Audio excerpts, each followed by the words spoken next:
Class நடத்தும் போது எல்லாருக்குமே டக்குன்னு புரிஞ்சிரும். எனக்கு புரிகிற மாதிரியே இருக்கும். ஆனா ப்ரெஷர் தொடும்போது எனக்கு எதுவுமே தெரியாத மாதிரியே ஃபீல் ஆகும். அந்த தருணம்லாம் நான் தயங்கி அப்படியே குறுகி நின்றுருக்கேன். யாருக்குமே வராதுன்னு இங்க யாருமே கிடையாது. பிடிச்சி வர்றவங்கனால கண்டிப்பா அதை சாதிக்க முடியும். பிடிச்சிருக்குல்ல உனக்கு, நீ கண்டிப்பா அதை நீ சாதிச்சு இந்த சர்டிபிகேட்டை நீ வாங்குவேன்னு எனக்கு நிறைய மோட்டிவ் பண்ணியிருக்காங்க. எத்தனை பேர் சப்போர்ட் பண்ணலன்னு நினைக்கிறாங்க. சப்போர்ட் பண்றவங்கள நம்ம கரெக்டா ரெஸ்பெக்ட் பண்ணுவீங்க. சரிங்களா? அவர் இவங்க கிளாஸ் அட்டன் பண்றாங்கன்னா அவர் கைக்கு வந்து எங்க அகாடமிலேயே வந்து கூடவே வச்சு பார்த்துக்கிட்டாரு. எத்தனை பேர் சப்போர்ட் பண்ணலாம், வீட்டுல பாத்துக்கலாம்.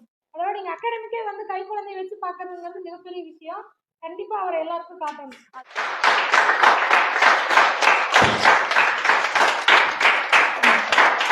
இப்படிங்க